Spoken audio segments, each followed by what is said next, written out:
मान लीजिए बाहर बहुत ठंड है और आपका मन एक गर्मा गर्म वेजिटेबल नूडल्स सूप पीने का है। अब इसे बनाने के लिए हमें सबसे पहले कुछ चीजें जुटानी होंगी।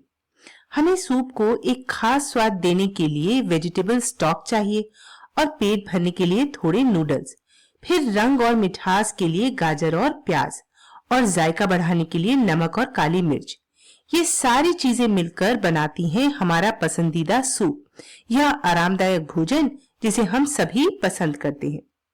लेकिन यह वीडियो तो कोशिकाओं यानी सेल्स के बारे में है, वे नन्ही इकाइयां जिनसे हम सब बने हैं। तो भला मैं आपको सूप की रेसिपी क्यों बता रही हूँ? वो इसलिए क्योंकि जिस तरह सूप की हर चीज उसके स्वाद को बेहतर बनाती है, ठीक वैसे ही कोशिका का हर भाग उसके काम को पूरा करने में अपना खास योगदान देता है। तो चलिए कोशिका के अंदर झांक कर देखते हैं कि उसके ये भाग मिलकर कैसे काम करते हैं, जिससे जीवन की सारी प्रक्रियाएं मुमकिन हो पाती हैं। शुरुआत करते हैं बाहरी परत से। हर कोशिका अपने बाहरी वातावरण से एक कोशिका झिल्ली यानी सेल मेम्ब्रेन के जरिए अलग रहती है। आप इसे किसी किले के मुख्य द्वार की तरह समझ सकते हैं, क्योंकि यही तय करती है कि कोशिका के अंदर क्या आएगा और क्या बाहर जाएगा। इसे प्लाज्मा झिल्ली भी कहते हैं।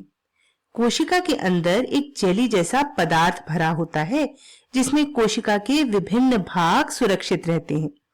इस जेली और इसमें मौजूद सभी संरचनाओं को मिलाकर कोशिका का कोशिका द्रव्य या साइटोप्लाज्म बनता है। लेकिन सूप के विपरीत यहाँ चीजें बस यूं ही नहीं तैर रही होती हैं, बल्कि वे एक खास ढांचे के जरिए व्यवस्थित रहती हैं। कोशिका द्रव्य में मौजूद इन छोटे हिस्सों को कोशिकांग या ऑर्गेनेल्स कहते हैं। अब ये कोशिकांग क्या चीज है? असल में ये कोशिका के छोटे छोटे भाग हैं, जिनकी अपनी अलग संरचना और कार्य होते हैं। जैसे हमारे शरीर में अलग अलग अंग हमें जिंदा रखने के लिए मिलकर कार्य करते हैं, वैसे ही कोशिकाओं में ये नन्हे अंग कोशिका के भीतर का सारा कार्य संभालते हैं। उदाहरण के लिए यहाँ दिख रही ये छोटे दानों जैसी संरचनाएं सूत्र कणिकाएं यानी कि माइटोकॉन्ड्रिया हैं, जिन्हें हम कोशिका की एनर्जी फैक्ट्री भी कह सकते हैं। माइटोकॉन्ड्रिया रासायनिक क्रियाओं के जरिए शर्करा यानी शुगर्स को तोड़ते हैं, जिससे वे ऊर्जा मुक्त करते हैं, जिसे कोशिका अपने बाकी कामों में इस्तेमाल करती है। एक और कमाल का हिस्सा है केंद्रक यानी कि न्यूक्लियस। आप इसे कोशिका का कंट्रोल सेंटर या डेटाबेस मान सकते हैं। इसमें डीएनए होता है, जिसमें हमारे जीन्स मौजूद होते हैं। जीन्स ही वे निर्देश हैं जिनसे कोशिका को पता चलता है कि उसे क्या करना है। अगर आप एक पादप कोशिका यानी प्लांट सेल को देखें, तो इसमें हरे रंग के हरित लवक, जिन्हें क्लोरोप्लास्ट भी कहा जाता है, दिखाई देते हैं। आपको याद होगा कि पौधे अपना भोजन खुद बनाते हैं और इस प्रक्रिया को प्रकाश संश्लेषण कहते हैं। हरित लवक यानी क्लोरोप्लास्ट ही वह जगह है जहां ये प्रक्रिया संपन्न होती है। ये सूर्य के प्रकाश का इस्तेमाल करके पानी और कार्बन डाइऑक्साइड की मदद से भोजन यानी शर्करा का उत्पादन करते हैं। पौधों की कोशिकाओं में झिल्ली के बाहर एक और मजबूत परत होती है, जिसे कोशिका भित्ति अर्थात सेल वॉल कहते हैं।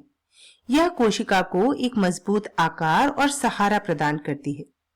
जैसा कि आपने देखा, एक छोटी सी कोशिका भी कितने सारे भागों से मिलकर बनी है। वैसे कोशिका में इन अंगों के अलावा और भी बहुत कुछ होता है। हैरानी की बात तो यह है कि ये चित्र तो सिर्फ एक आसान सा मॉडल है। हकीकत में कोशिकाएं इससे कहीं ज्यादा जटिल दिखती हैं। अंदाजा लगाने के लिए इस तस्वीर को देखिए। यह एक असली कोशिका है जो कुछ ऐसी नजर आती है। इसलिए जब भी हम किताबों में इन चित्रों को देखें, तो याद रखें कि ये असलियत को समझने के लिए बनाए गए सिर्फ सरल नमूने हैं। कोशिका की इस कहानी को खत्म करते हुए आइए फिर से उस वेजिटेबल सूप को याद करें। सूप में डली हर चीज उसका स्वाद और रूप तय करती है। ठीक वैसे ही हमारी कोशिकाओं के ये अंग और संरचनाएं अपना अपना काम बखूबी निभाते हैं, ताकि कोशिका और हम जीवित रह सके। तो अगली बार जब आप सूप पिए, तो सोचिए कि आप एक विशाल कोशिका का आनंद उठा रहे हैं। है ना मजेदार बात?